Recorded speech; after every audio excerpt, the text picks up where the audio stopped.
आने वाला साल 2026 है और चुनावी हलचल से भरा हुआ है। 5 राज्यों में नई सरकार बनने वाली है, चुनाव भी होगा और राज्यसभा में पार्टियों के सांसद भी पहुंचेंगे सदन तक। सांसदों के गणित में भी बड़ा फेरबदल देखने मिल सकता है। एक तरफ जहां 2026 में पश्चिम बंगाल, केरल, तमिलनाडु, असम और केंद्र शासित प्रदेश पुडुचेरी विधानसभा चुनाव में जा रहा है, वहीं दूसरी तरफ राज्यसभा की लगभग 75 सीटों पर लोग पहुंचेंगे सदन के भीतर। आने वाले समय में बिहार में 5 और उत्तर प्रदेश में 10 राज्यसभा की सीटें खाली हो रही हैं। महाराष्ट्र, झारखंड, आंध्र प्रदेश, तेलंगाना, पश्चिम बंगाल और तमिलनाडु के साथ कई पूर्वोत्तर के ऐसे राज्य हैं जहां पर सीटें खाली हो रही हैं अप्रैल, जून और नवंबर में। सीटें बेशक 2026 के अंत तक खाली होती रहेंगी, लेकिन इसकी चर्चा 2025 के अंत में हो रही है। दिलचस्प है कि एनडीए और आईएनडीआईए गठबंधन का समीकरण अब से ही जोड़ गुणा गणित में लग चुका है और किन नेताओं के कार्यकाल खत्म होने का इंतजार हो रहा है, आपको संक्षेप में बताते हैं। क्योंकि 2025 के अंत में 2026 में राज्यसभा चुनाव के लिए राज्यसभा में लोगों के पहुंचने का सिलसिला जारी होगा, जिसको लेकर दोनों ही गठबंधन, चाहे एनडीए हो चाहे आईएनडीआईए गठबंधन हो, दोनों ही अभी से जुट गए। राज्यसभा के लिहाज से 2026 बहुत खास होने वाला है। इससे ही संसद का आगे का लेजिस्लेटिव एजेंडा जो है वो तय होगा। 2026 में जिन दिग्गज नेताओं का कार्यकाल खत्म हो रहा है उनमें कांग्रेस के अध्यक्ष मल्लिकार्जुन खड़गे हैं, पूर्व प्रधानमंत्री एचडी देवेगौड़ा हैं, दिग्विजय सिंह, शरद पवार, केंद्रीय मंत्री हरदीप सिंह पुरी, बीएल वर्मा, रवनीत सिंह बिट्टू, जॉर्ज कुरियन शामिल हैं। इनके अलावा और कई सारे ऐसे नाम हैं जो कि अगले साल जिनका कार्यकाल पूरा हो रहा है। अप्रैल से जून तक और फिर नवंबर में बिहार से 5 सीटें खाली हो रही हैं। ये सीटें अप्रैल में खाली होंगी और चर्चा अभी से हो रही है। अभी 6 महीने 5 महीने का वक्त है। इसके अलावा झारखंड, आंध्र प्रदेश, तेलंगाना, पश्चिम बंगाल और तमिलनाडु के सांसदों का भी कार्यकाल इसी साल खत्म हो रहा है। नवंबर में उत्तर प्रदेश की सीटें खाली हो रही हैं। इसके अलावा मध्य प्रदेश, असम, अरुणाचल प्रदेश, मेघालय, मणिपुर, मिजोरम, उत्तराखंड, हिमाचल प्रदेश, राजस्थान और छत्तीसगढ़ की भी कई सीटें राज्यसभा में खाली हो रही हैं। फिलहाल राज्यसभा में एनडीए को 129 सीटें हैं, वहीं विपक्षी दल केवल 78 सांसदों के साथ है। 2026 का जो चुनाव होगा वो राज्यसभा में ताकत को बैलेंस कर सकता है। इसके अलावा विधानसभा के चुनाव की राजनीतिक दलों की जो रणनीति है उसमें भी काफी फेरबदल देखने मिलेगा।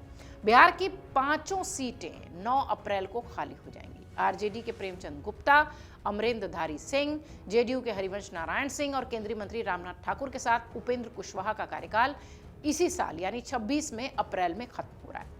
बिहार विधानसभा में एनडीए की ताबड़तोड़ जीत के बाद संभव है कि बीजेपी और जेडीयू 2-2 सीटों पर काबिज हो जाए। उपेंद्र कुशवाहा के अलावा कुछ और नेताओं की सदन में वापसी हो सकती है। महाराष्ट्र की 7 राज्यसभा सीटें खाली हो रही हैं, अप्रैल में चुनाव हो सकते हैं। शरद पवार, प्रियंका चतुर्वेदी, केंद्रीय मंत्री रामदास अठावले, ये सब अपना कार्यकाल खत्म करने वाले हैं। नितिन नवीन और पवन सिंह को भी राज्यसभा भेजा जा सकता है, ऐसी खूब चर्चा हो रही है। सत्ता पक्ष की कोशिश है कि एक भी सीट महागठबंधन के खाते में न जाए। सभी 5 सीटों पर एनडीए के ही उम्मीदवार काबिज हों। हाल ही में बीजेपी के राष्ट्रीय कार्यकारी अध्यक्ष बने नितिन नवीन का राज्यसभा जाना लगभग तय है। भोजपुरी सिनेमा के पावर स्टार कहे जाने वाले पवन सिंह भी इस रेस में शामिल हैं। कहा जा रहा है कि हो सकता हो वो भी राज्यसभा जाएं। विधानसभा के मौजूदा अंगणित पर अगर नजर डालिए तो एनडीए की स्थिति मजबूत है बिहार में और राज्यसभा की 1 सीट जीतने के लिए करीब 41 विधायकों का समर्थन जरूरी होता है। संख्या बल के लिहाज से महागठबंधन के पास फिलहाल इतनी ताकत नहीं है कि वो एक भी सीट सुरक्षित रख पाए। गणित तो कम से कम यही कहता है। इसी वजह से राजनीतिक जानकार ये मान रहे हैं कि इस बार राज्यसभा में भी तेजस्वी यादव को करारी राजनीतिक हार देखने मिली।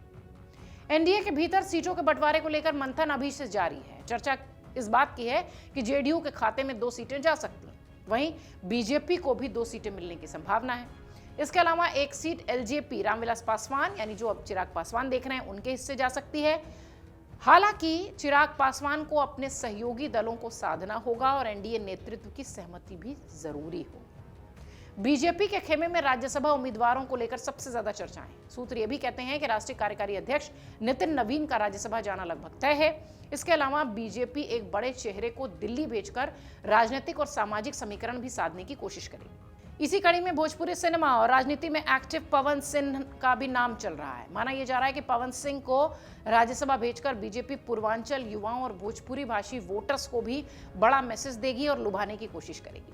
बहरहाल 2026 में राज्यसभा की बहुत सारी सीटें खाली हो रही हैं, लेकिन 2025 के अंत से ही गुणागणित शुरू हो चुकी है।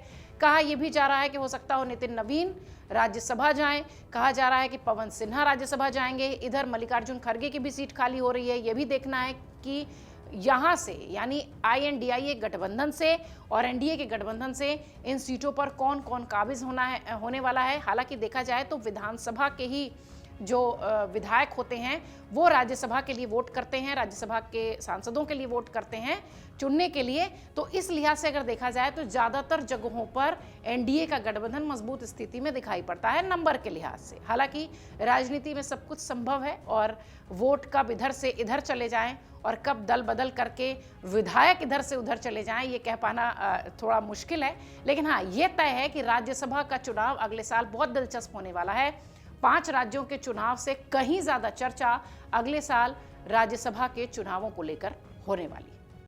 अगर आप ये वीडियो YouTube पर देख रहे हैं तो हमारे चैनल को सब्सक्राइब कर बेल आइकन दबाएं और Facebook पर देख रहे हैं तो हमारे पेज को लाइक करें।